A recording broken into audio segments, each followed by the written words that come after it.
안녕하십니까, 시골의사입니다. 이번 한 주간의 신문기사를 살펴보면 아주 재미있는 기사가 세 가지가 있습니다. 재미있다고 표현하기는 좀 무난하지만 그 중에 한 가지는 신문에 우리나라 청소년 대부분이 한국 사회를 부패한 사회로 보고 있으며 청소년들 자신의 준법의식도 우려할 만한 수준이라는 조사 결과가 나왔다. 반부패 국민연대가 지난해 2월 10일부터 21일까지 서울 지역 10개 중고교 1,500명을 대상으로 실시한 설문조사 결과 조사 대상의 90.5%가 우리 사회는 부패한 사회인가 라는 질문에 그렇다라고 대답했다. 뇌물과 부정행위 같은 사건들이 일어나는 이유에 대해서는 법을 어겨도 처벌받지 않거나 가벼운 처벌밖에 받지 않기 때문이라는 대답이 64%, 부패를 막을 수 있는 법과 제도 강화를 하는 것이 시급하다는 대비 36.2%로 다수를 차지했습니다. 그러나 응답자 중에 41.3%는 아무도 보고 있지 않으면 법을 지킬 필요가 없는가라는 질문에 그렇다라고 대답했고, 33%는 부정부패를 목격해도 나에게 손해가 된다면 모른 척 할 것이라고 대답했으며, 28.4%는 뇌물을 써서 문제를 해결할 수 있다면 기꺼이 뇌물을 쓸 것이라는 반응을 보였다. 또 응답자의 81.9%는 내가 어른이 되었을 때 우리 사회는 현재보다 부정부패의 정도가 심해지지 않을 것이라는데 동의했다라고 얘기를 합니다. 또 두 번째 기사로는 일부 안과와 성형외과와 같은 병원의 일부 과들이 인터넷에서 위장 카페를 만들어서 환자를 유인하는 행위를 하다가 적발되었다라는 기사가 있습니다. 이것은 이제는 인수를 내세우는 의사들마저도 삐끼를 내세워서 호객을 하는 시대까지 되었다라는 이야기와 상통하는 것이고, 또 세 번째는 대중문화에 관한 얘기지만 유승준이라는 가수 한 사람이 미국 국적으로 귀화하면서 병역 의무를 포기했다는 데 대한 논란, 이 세 가지 기사들이 이번 주를 다소 어둡게 하는 기사였습니다. 이러한 점들은 일단 부정부패 문제는 우리 사회가 하루 이틀에 겪어왔던 문제도 아니고, 실제로 이런 것들에 연루된 사건들은 우리가 신문지상에서 또 혹은 몇 년 단위로 끊임없이 겪어왔던 일이기 때문에 새삼스러울 것까지는 없지만, 이러한 것들이 청소년에게까지 아주 무의식 속에 우리는 아주 부패한 사회이며 법질서는 지켜지지 않아도 좋고 타인을 해하면서 내가 이익을 취해도 좋다라는 관념을 심어준다는 측면에서는 상당히 우려스럽고 충격적인 것이라 할 수 있습니다. 또 실제로 병든 환자를 치료하고 또 고통받는 사람들에게 수기를 내밀어야 할 의사가 삐끼를 내세워서 환자를 유인하고 심지어는 환자를 한 명 데려오면 거기에다 살해까지 하는 이러한 일들은 인술의 본질을 저버린다는 측면에서 우리 사회에서 최소한도의 어떤 윤리의식을 가져야 하는 법률가나 교사 혹은 승직자, 의사, 이러한 어떤 고도의 어떤 윤리와 도덕성을 요구하는 직업군마저도 이제는 그러한 오염에서 자유로울 수 없다는 점에서도 또 한 번 슬픈 장면을 다가오지 않았나 싶습니다.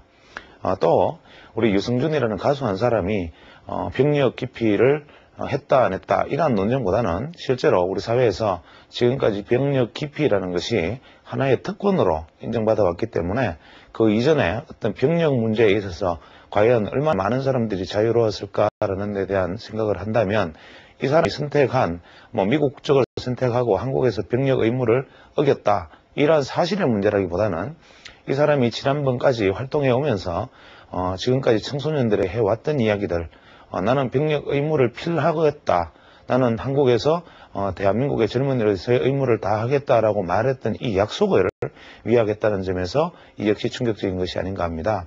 특히 대중문화는 지금까지 우리 기성세대들이 청소년들에게 설문조사의 결과처럼 어떠한 신뢰도 주지 못하고 현재 기성문화들이 청소년들에게 바른 것을 가르치지 못했다면, 대중문화는 지금 청소년들이 잃어버린 우상이나 잃어버린 어른들에 대한 어떤 대안입니다. 즉 예전에는 아버지 혹은 존경을 받을 만한 위인 혹은 어른, 이러한 분들이 사회 곳곳에 존재했기 때문에 항상 존경할 만한 대상, 내가 따르고 본받아야 할 대상이 존재했지만 지금은 이러한 것들도 많이 퇴락해버린 시점에서 이제 대중문화의 우상이라는 것은 청소년들에게 다른 의미를 각별하게 줄 수 있는 것인데 이런 대중문화의 우상을 자처하는 사람들마저도 이렇게 손쉽게 헌신자처럼 약속을 저버린다면 이런 부분들이 우리 청소년들에게 미칠 영향은 어떠한 것일까라는 걱정도 있습니다. 물론 이러한 청소년들의 문제뿐만 아니라 이번에 이것과 아울러 불과 며칠 전에 인터넷상에서 인터넷 주식 동호회를 만들어서 거기서 타인의 계좌를 유치한 다음 작전을 해서 수익을 내고 그것의 수익의 대부분을 자신이 챙긴 다음 다른 사람에게 나눠주는 과정에서 많은 사람에게 손실을 입힌 사회상의 소위 고수로 불리는 사람의 이야기가 화제당했습니다. 인터넷 주식 동호회를 이용해서 거액의 시세 차익을 챙긴 작전 세력이 적발됐습니다. 의사와 회사원, 주부 등 직업도 다양한 이 동호회 회원 22명은 동호회 회장인 김모 씨가 고수라고 여기고 지난 2000년 9월부터 1년여 동안 자신들의 주식 계좌를 맡겼습니다. 김 씨는 회원들이 맡긴 계좌를 동원해 D사 우선주 등 시가총액이 작은 7개 종목을 대상으로 시세 조정을 벌여서 무려 59억여 원의 시세 차익을 챙겼습니다. 그 기사를 전하는 방송의 한 장면 카메라 속에서 어떠한 것이 잡혔느냐 하면 그 사람이 동호회 활동을 했던 혹은 동호회에서 조작 활동을 했던 곳에 어떤 인터넷 주식 사이트에서 그 사이트의 운영자를 상대로 앵커가 질문을 던졌을 때 그 운영자의 대답이 걸작이었습니다. 우리가 그 많은 동호회가 무엇을 하는지 일일이 조사할 수는 없지 않느냐라고 대답을 했는데 이것은 어떤 면에서는 미필적 고의에 속하는 것이 아닌가라는 생각을 합니다. 우리가 보통 법질서 이론에 보면 선한 사마리아인의 법 혹은 미필적 고의 이런 법이론들이 있는데 이것은 물에 빠진 사람을 보고 건져주지 않고 그냥 지나간다면 그것은 그 사람을 죽인 것과 다름이 없다. 따라서 물에 빠진 사람을 보면 의무적으로 그 사람을 구조해야 한다. 이것이 선한 사마리아인의 법이고 미필적 고의라는 것은 내가 이 농약병을 방치했을 경우에 누군가 먹고 죽을 수도 있음에도 불구하고 그 농약병을 주변에 방해함으로 해서 다른 사람이 그 농약을 마시고 죽었다면 내가 그 사람을 죽일 의도는 없었다 하더라도 그것은 미필적 고의에 해당하는 범죄가 되는 것입니다.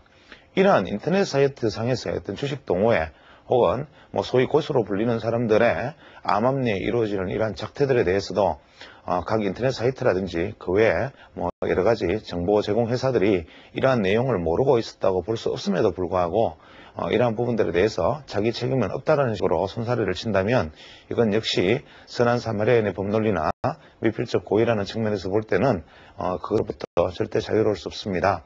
따라서 현재 우리가 인터넷 혹은 제야 혹은 각종 정보회사, 각 신문 하단에 나오는 전문가 그룹들, 이러한 사람들이 과연 투자자들에게 어떠한 검증 절차를 거쳤고, 투자자들에게 어떠한 이익을 줄 수 있고, 또 실제로 어떠한 손실을 주었는지를 모르는 상황에서 투자자들이 이러한 사람들에 대해서 지나친 신뢰를 가지거나 이러한 사람들이 마치 자신에게 큰 도움을 줄 것으로 생각을 하고 내가 가진 어떤 귀중한 재산을 그 사람들에게 준다든지 혹은 그 사람들의 어떤 판단을 믿고 내가 가지고 있는 어떤 중요한 자산들을 함부로 맡긴다든지 판단한다든지 하는데 도움을 드는 일이 없도록 그러한 실수가 되지 않도록 하는 각별한 주의가 필요하지 않나라는 생각입니다.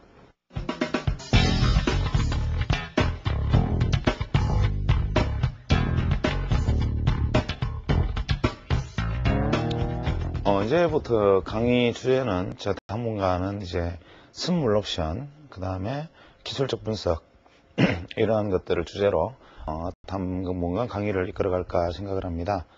지금 현재 제가 여러 가지 여건상 길게 강좌를 이어나갈 수 없을 것 같은 생각이라서 가능하면은 두 가지를 다 묶어서 한꺼번에 해나가는 것이 감정하지 않을까 생각을 하는데, 원래 제가 계획한 바로는 이제 일단은 간단한 전체적인 어떤 계략적 어떤 개론이 끝나고, 그 다음에 두 번째 할 수 있었던 부분이 선물 옵션, 그 다음에 기술적 분석, 그 다음에 기술적 분석 안에는 각종 지표 분석과 거래량 분석, 이러한 순서대로 당분간 이어나갈 생각이었는데 이 부분에서 약간 건너뛴 부분이 있고, 그 다음에 선물 옵션과 기술적 분석은 어떤 면에서는 따로 떼어놓을 수 없는 부분이기도 하고 또 한꺼번에 묻기도 어려워 난감한 부분인데 제가 일단은 선물 옵션 부분과 기술적 분석 부분을 동시에 같이 해나가는 방법으로 일단 방향을 정리하고 합니다.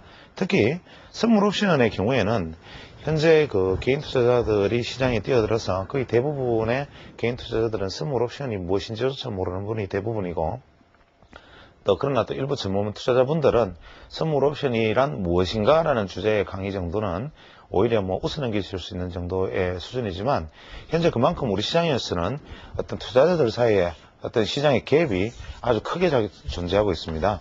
어떤 분들은 일봉이 빨간색은 어떻게 빨간 것이냐라고 묻는 분이 있는 반면에 어떤 분들은 아주 옵션의 전문 투자자가 되어 있는 분이 있죠.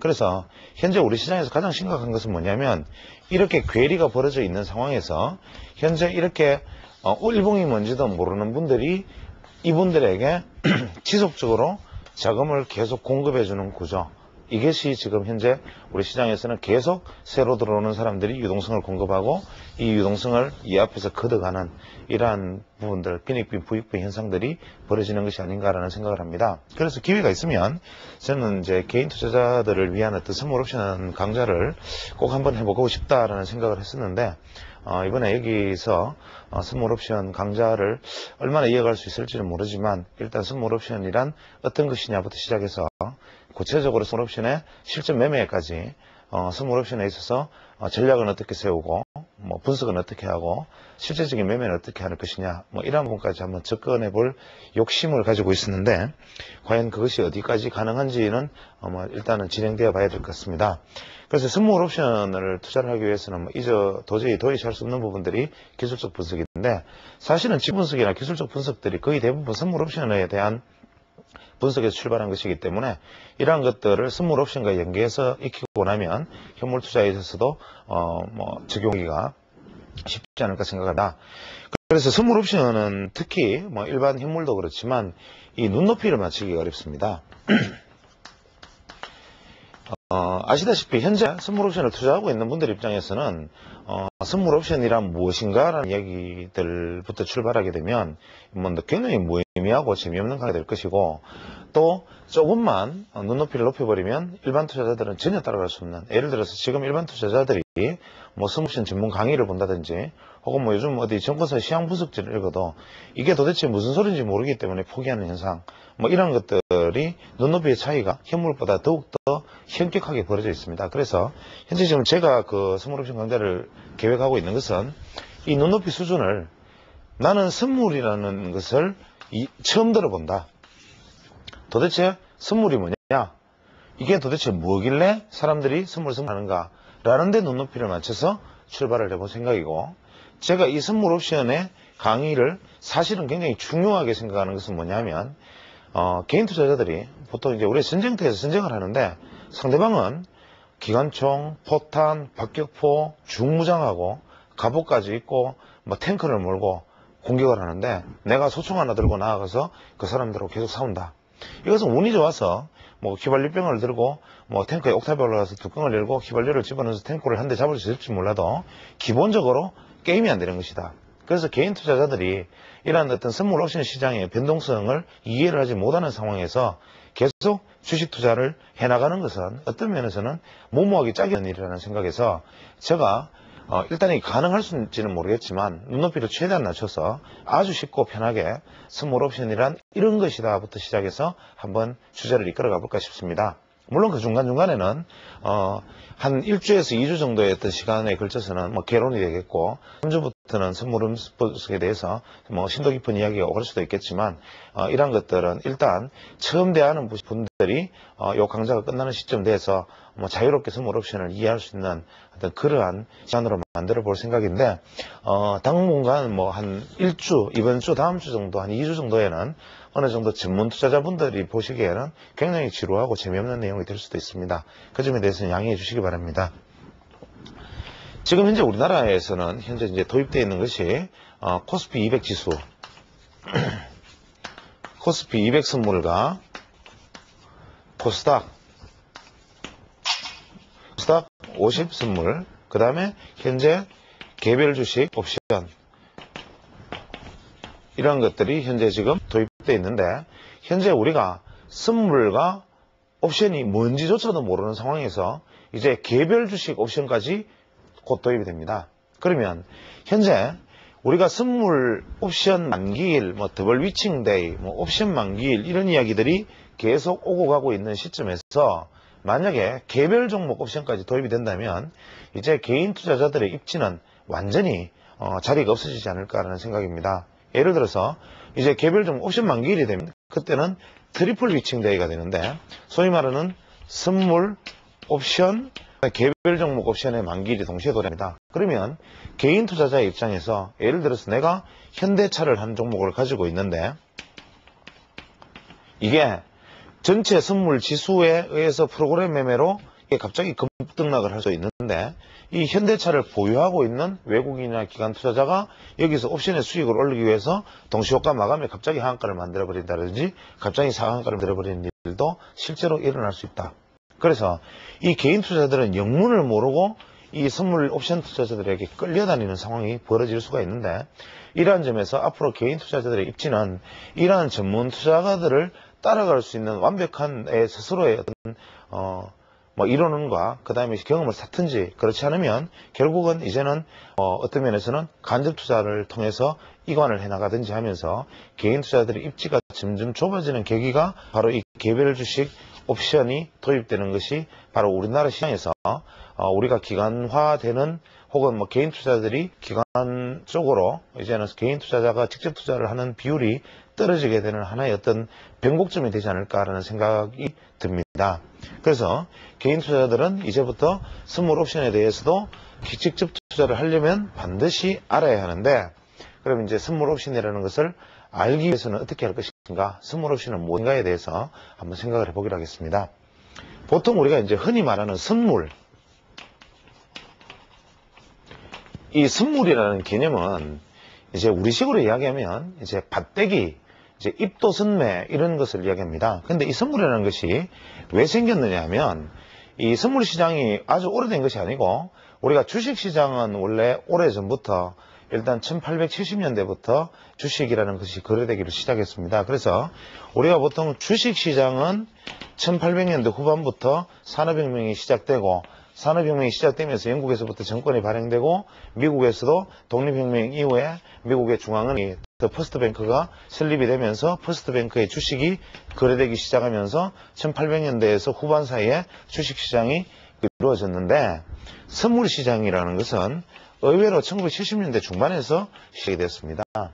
그래서 이 선물시장이라는 것의 태동의 배경, 이것이 어떤 면에서는 되게 중요한 것인데, 우리가 알기로는 말하기 좋아하는 사람들이 선진금융 자본의 확충, 선진금융 기법, 그 외에는 이런 해지의 수단, 여러 가지 이야기를 하고 있지만, 사실 어떤 면에서는 이 선물이라는 것은 뭐냐면 바로 미국 사람들의, 미국의 이 팍스 아메리카나라는 미국 사람들의 세계 금융 선점 전략에 의해서 태동된 어떻게 생각하면 미국의 세계 지배 전략의 사생아라고 볼 수도 있는 것이 아닌가라는 게 제 개인적인 생각입니다.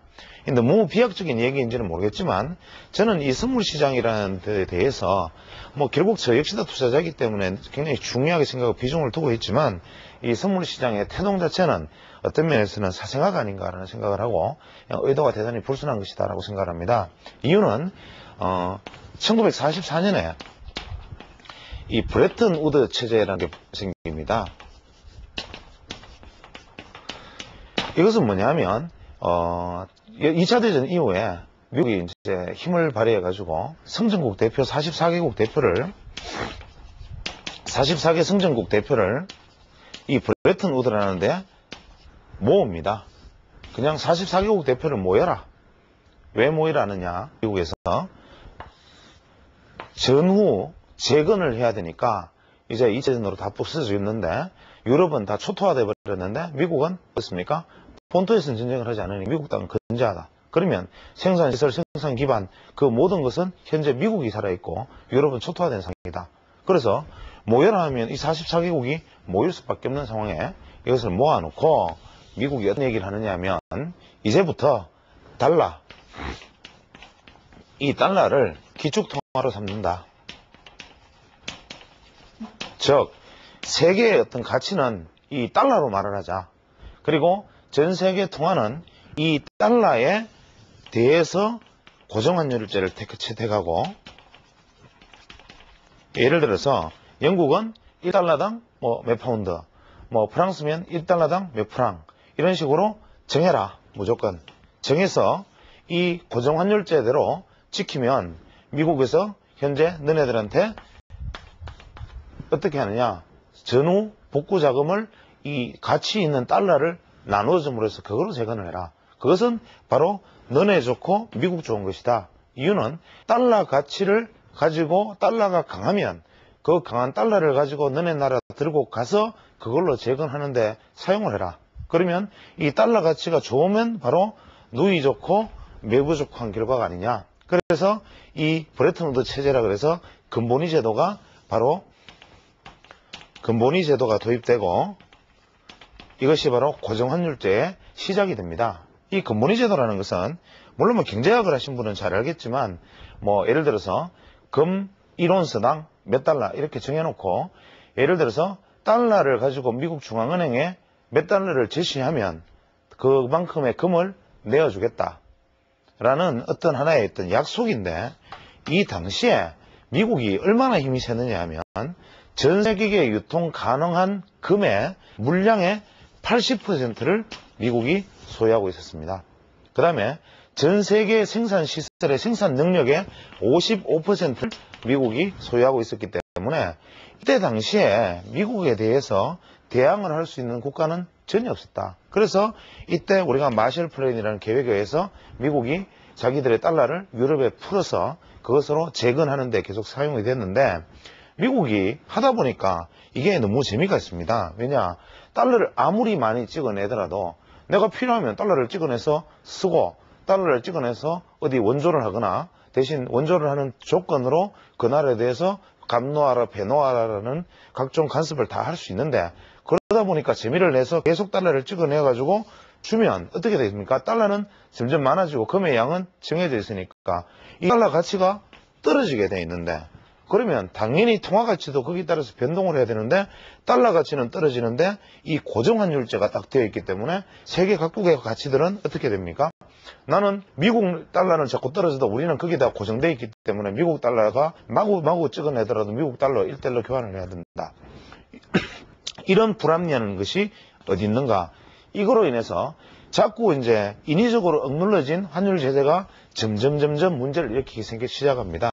그래서 1968년에 여기에 반기를 드는 것은 이제 프랑스가 반기를 드는데, 프랑스가 실제로 여기서 제일 문제가 된 것은 뭐냐면 독일입니다. 독일이 전후 복구가 빨라가지고 여러 가지로 달러를 많이 모으고 했지만, 자기가 이제 여러 가지 재화가 많이 모이고 있지만 그 모아둔 달러를 자기들이 모을 때 가치보다 나중에 지나니까 달러 가치가 더 떨어지니까 독일 입장에서는 고정환율제를 포기하고 싶은데 포기를 못하는데 프랑스가 들고 일어나고 또 다른 나라 들고 일어나고 해서 1968년에 드디어 달러 가치의 하락 압력을 이기지 못해서 나중에는 이중 가격제를 채택을 합니다. 이것은 실질적으로 아까 말씀드린 이 브레튼 우드 체제의 어떤 소멸을 이야기하는 것인데, 이것은 뭐냐면 금 1온스당 세계 각국의 중앙은행에서 가져오면 이것은 예를 들어서 30달러로 교환을 해주고, 민간 시장에서 가져오면 100달러로 교환을 해준다. 이런 이상한 제도를 가지고 갑니다. 그러니까 이러한 통화들의 불안이 점점 가치에 괴리가 생기니까 각국에서 경제 상황이 점점 문제가 됩니다. 그래서 영국에서는 파운드화가 막 점점 파운드 가치가 떨어지면서 압력을 견디다 못해서 드디어 영국 정부가 파운드화 절하를 단행하는데, 그때 급작스럽게 투기 자본이 유입이 되면서 달러 대 파운드화의 가치가 급등락을 거듭하게 되고, 아울러 유럽 통화들도 덩달아 흔들리게 되니까 환투기 세력들이 개입하고 이 흐름이 점점 나빠집니다. 그래서 견디다 못해서 1976년에 이 브레튼 우드 체제를 완전히 포기하고 그 다음부터는 이제 변동환율제로 돌아갔는데, 이러한 과정을 거치다 보니까 명분은 어떻게 됐느냐면, 미국에서 68년에 이중가격제를 하고 76년에 브레튼 우드 체제를 폐기하고 이러한 어떤 형태들이 일어나다 보니까 그 순간순간의 어떤 상황에서 이 환율에 대한 어떤 급등락이 세계 경제에 미치는 충격이 너무 크다. 이것을 완충하고 제어하고 해지할 수단을 찾자. 그래서 만들어내는 것이 선물이다. 이런 것이 전통 경제학의 이론입니다. 즉 무슨 얘기냐. 달러 가치가 어느 날 갑자기 달러로 계약을 했는데 이 달러 가치가 갑자기 한 6개월 후에 반값 반토막이 돼버리면 수출했던 기업이 망해버리는 수가 있고, 또 한 달 후에 달러 가치가 갑자기 2배로 뛰어버리면 수입 기업이 망해버리는 수도 있으니까 이런 식으로 가면 큰일 나겠다. 그래서 어떻게 하느냐. 선물이라는 것을 제도를 도입해가지고 이러한 부분의 변동성에 대해서 일정 부분 대비하자. 그래서 이 선물이라는 제도를 만들어내었다라고 보통 말을 하는 것이 정통 경제학의 이론인데, 이거는 뭐 제 생각입니다만 제가 보기에는 현재 미국 시장은 어떻게 되어 있느냐면, 뭐 잘 아시겠지만 현재 미국의 실물 경제, 즉 생산 시설을 가지고 있는 어떤 실물 경제와 금융, 즉 금융자본의 비율이 금융이 더 큽니다. 이게 6대8 정도로 더 큰데, 이것은 무슨 이야기냐면 실제 제가 보기에는 미국은 이거 고무풍선 껍데기 풍선입니다. 즉 미국이라는 나라는 예전에는 독보적으로 가지고 있던 생산시설, 독보적으로 가지고 있던 파괴되지 않은 국토, 이러한 것들을 기반으로 해서 만들어내는 산업시설과 그 파워, 역량, 이러한 것들이 세계를 지배했는데, 이것들이 정후에 유럽이 복구가 자꾸 되고 유럽에서 생산품이 점점 쏟아지니까 미국만이 가지고 있던 독점적 생산시설에 대한 어떤 메리트 감사하고, 달러 가치가 미국이 자꾸 강한 미국을 유지하기 위해서 원조도 하고 자꾸 하다 보니까 달러 가치 자꾸 떨어지니까 미국에서는 위기의식을 느낍니다. 그래서 미국에서는 어떻게 하느냐. 이 금융자본을 끌어들이는 일에 급급을 합니다. 즉 이 금융자본이라는 것은 어떻게 생각하면 부초 같은 것인데, 뭐냐면 미국이 현재 지금 현재 미국에서 가장 많은 무역 적자를 가지고 있고, 미국은 지금 현재 순채권국이 아니라 채무국입니다. 세계적으로 가장 많은 빚을 안고 있는 나라, 무역 적자를 가장 많이 내는 나라임에도 불구하고 어떻게 경제 성장을 이렇게 계속 해나가고 미국이 세계 1위로 큰 소리 칠 수 있느냐. 그것은 바로 빚내서 사는 경제가 이미 일상화되어 있기 때문입니다. 미국에서 저축률도 엄청나게 낮고 미국의 저축률은 오히려 마이너스고, 뭐 이런 상황에서도 미국이 갈 수 있는 구조, 이것이 바로 어떠한 금융 시스템을 미국이 만들어내서 이제는 산업시에서 생산시설 한번 생각해 봅시다. 우리 40년대, 50년대, 60년대, 70년대까지만 해도 미제가 최고였습니다. 냉장고 한 대 미제, 스리퍼 한 개 미제, 볼펜 하나 미제, 심지어는 뭐 만년필 하나 미제, 모든 것이 우리가 생각할 때는 주변에 미제, 초콜릿 하나까지 미제였는데 지금 우리 주변에 미제가 있습니까? 보면은 일제 국산, 아니면 뭐 아주 저가 제품인 중국, 기껏해야 미국에서 지금 수출하는 게 뭐 있습니까? 기껏해야 뭐 햄버거, 기껏해야 영화. 현재 미국에서 만들어내는 제품의 현재 우리가 통용되고 있는 것들이 과연 과거에 미국이 우리를 정식에 장악했던 것처럼 그런 것들이 장악하고 있느냐? 그렇지 못하다. 그 미국에서는 이 사실을 알고 있다는 거죠.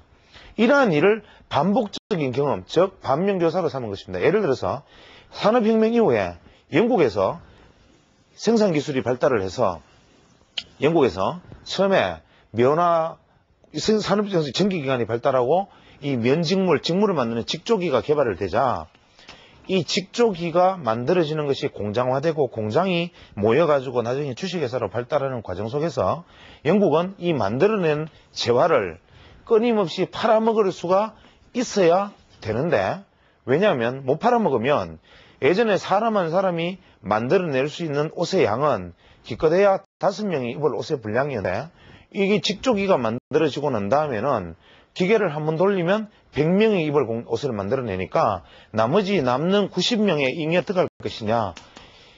이것을 해소하기 위해서 바로 식민지가 필요했다. 그래서 계속 식민지를 확대하면서 생산공장을 기계를 자꾸 돌리고, 그래도 산업혁명의 생산성이 점점 좋아지니까 식민지가 수요를 다 감당을 못하니까 영국의 노동자들이 기계에 자꾸 일거리를 뺏기니까 나중에 영국 노동자들이 이 기계를 파괴해버리는 노동자들이 러다이트 운동이죠. 러다이트 운동이 일어납니다.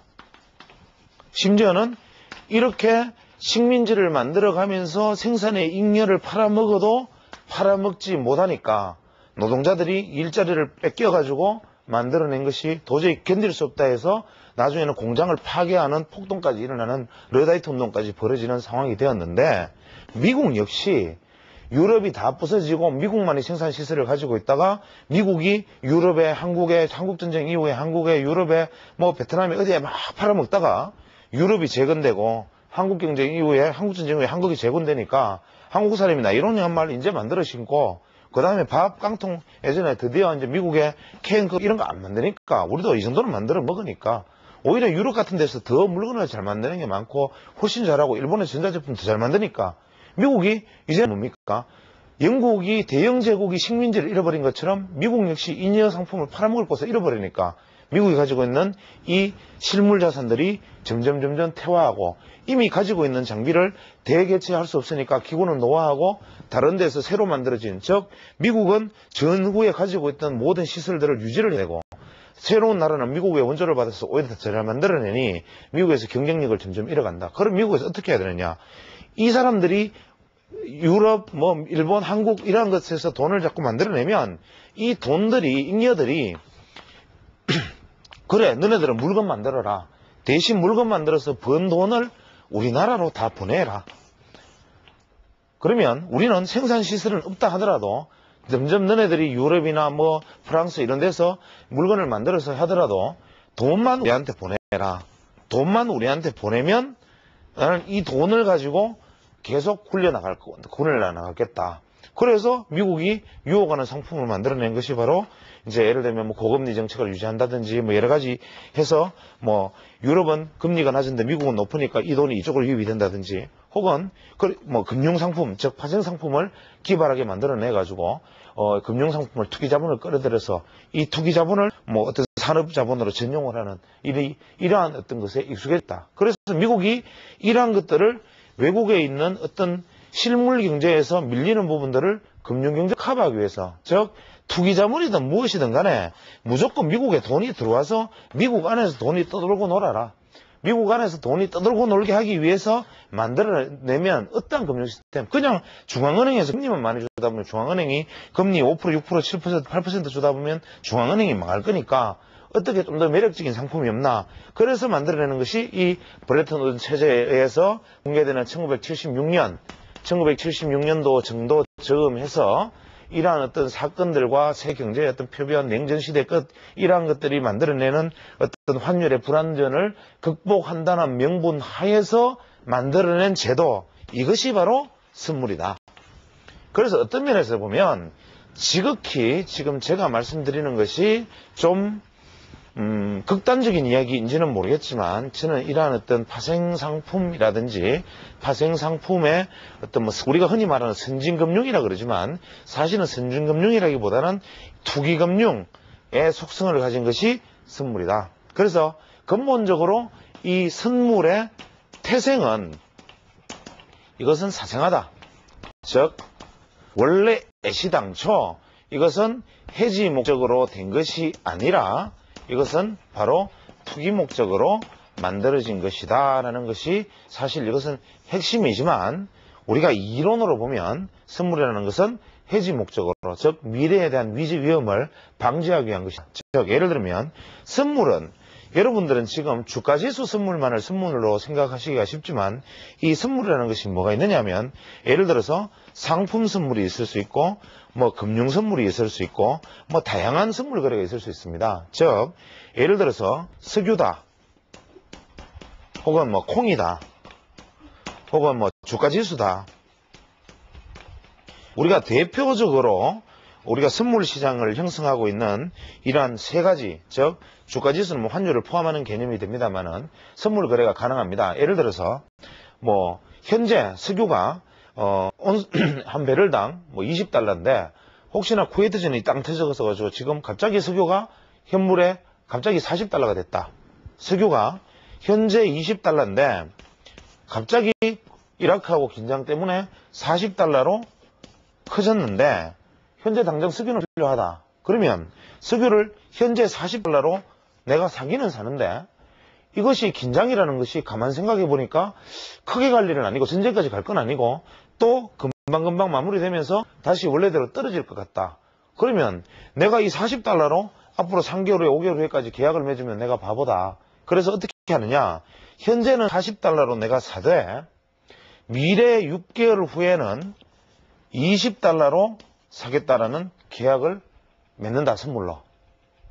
혹은 뭐 파는 사람 입장에서 20달러를 팔겠다는 계약을 맺는다. 이러한 것이 바로 선물의 해지 개념이고, 혹은 지금 선물이 20달러인데 요즘 후세인이 움직이는 꼴을 보니 6개월 후에는 좀 불안할 것 같다. 그러면 40달러에 선물 인도 계약을 맺는다. 뭐 이런 일이 있을 수 있고, 곡물은 안정적으로 공급해야 되는 나라에서 현재 우리나라 같은 경우에는 어떻게 됩니까?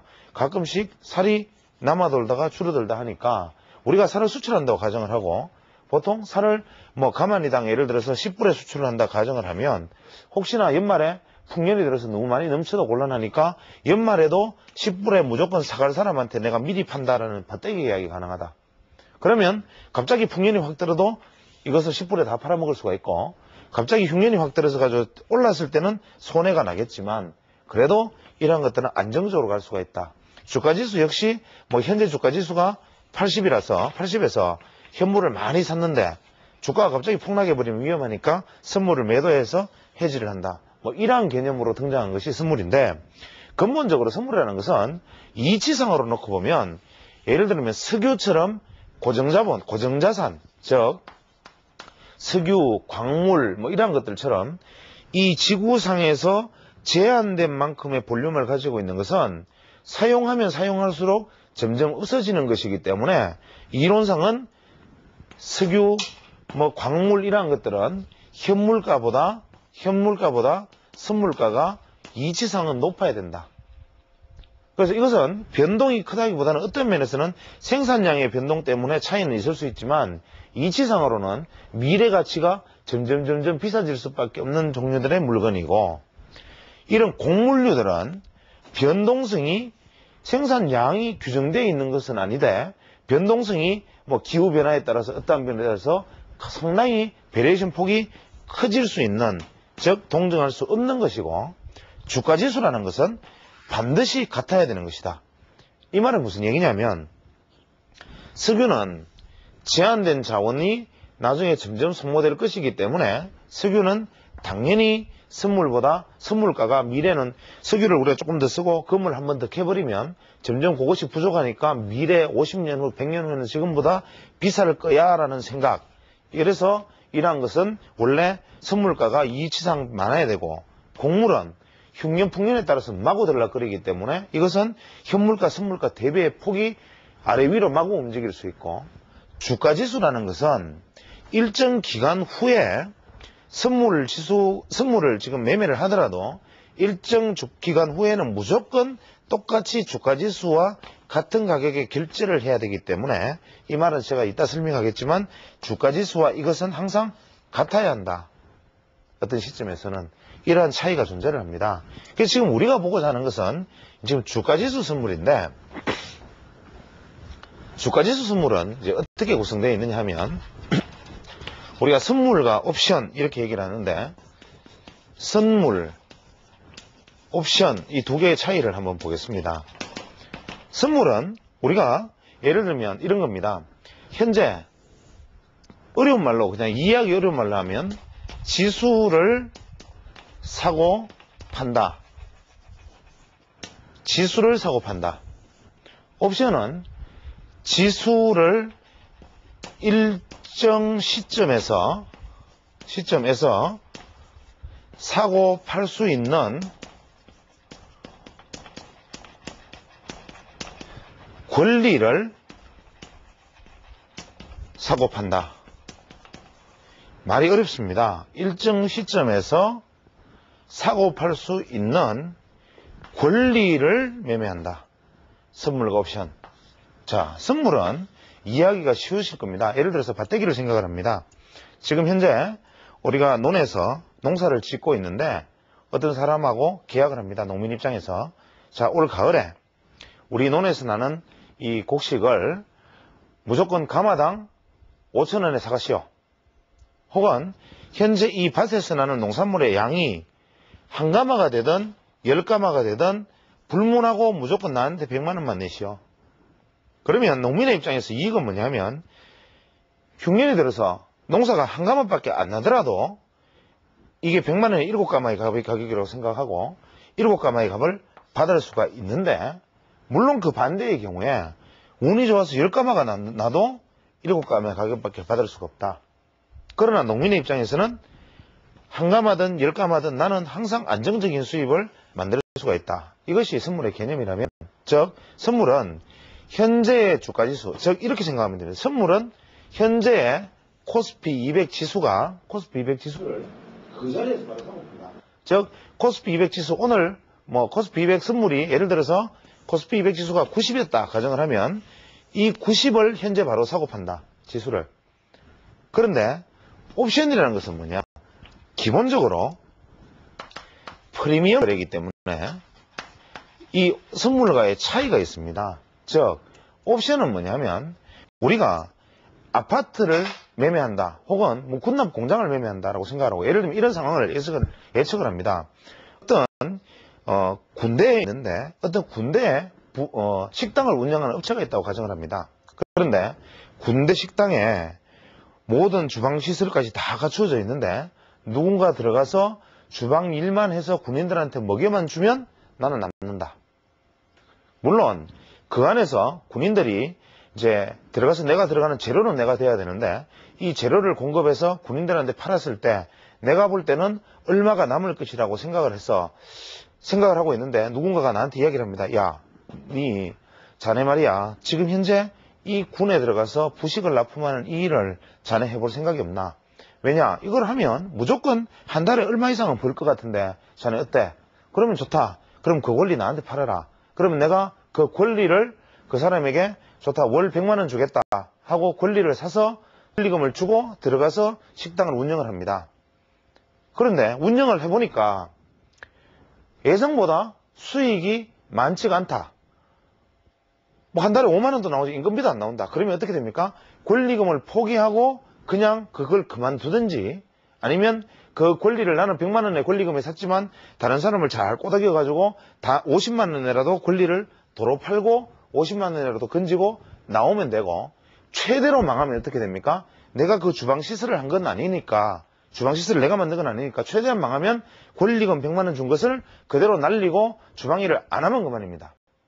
이것이 옵션인데, 즉 뭐냐면 옵션이라는 것은 기본적으로 프리미엄을 주고 사는데 처음에 사서 내 마음에 들면 그 프리미엄대로 내가 운영을 하면 되고, 내가 봐서 마음에 안 들면 프리미엄만 포기하고 그냥 나오면 된다. 즉 선물은 사면 사든 팔든 선택의 여지가 없다. 즉 선물은 사서 오르면 이익이고 떨어지면 손해고, 떨어지면 무한대로 손실이 나고 오르면 무한대로 이익이 나는데, 옵션은 내가 사서 떨어지면 프리미엄만 날리고 이것은 권리 행사를 하지 않으면 된다. 오르면 무한대의 이익을 내놓는다. 말을 들어보면 선물보다 옵션이 훨씬 좋은데, 여기서 말하는 프리미엄이 뭔지는 제가 다음 시간에 설명을 하겠지만, 옵션이라는 것이 이론상 선물보다는 월등하게 좋은 것만은 분명합니다. 그래서 다음 시간에, 지금 시간이 부족하기 때문에 다음 시간에 이어서 강의를 진행하도록 하겠습니다.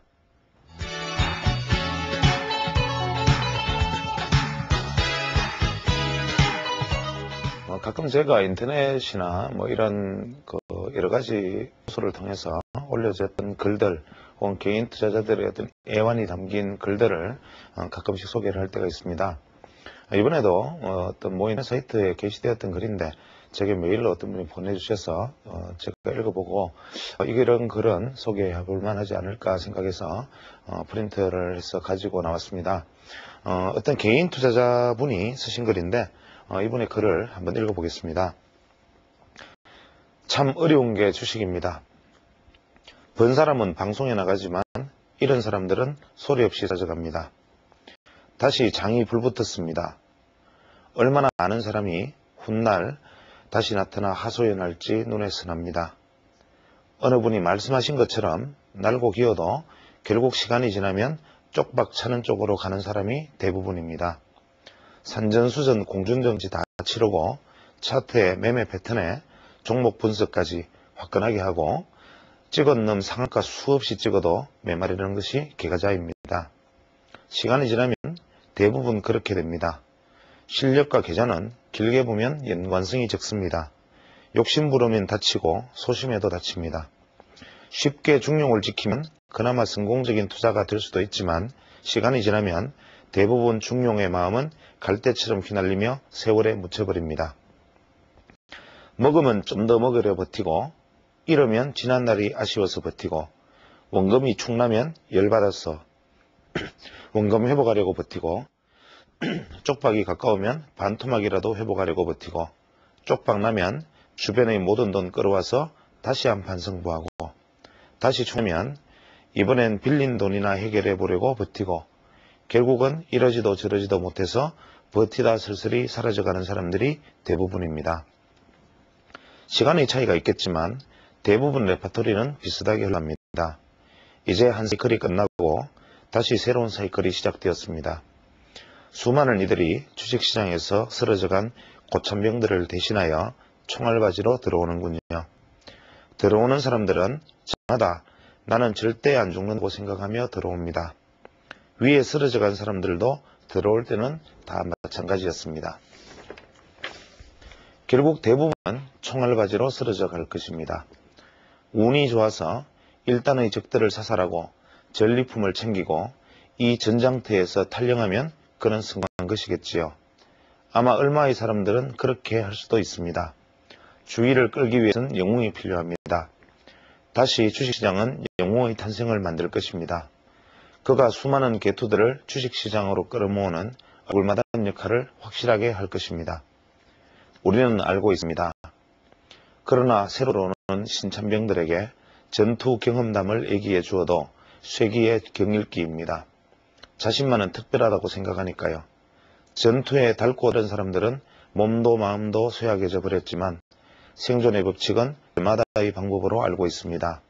해서 좀 더 생명을 연장할 수도 있습니다.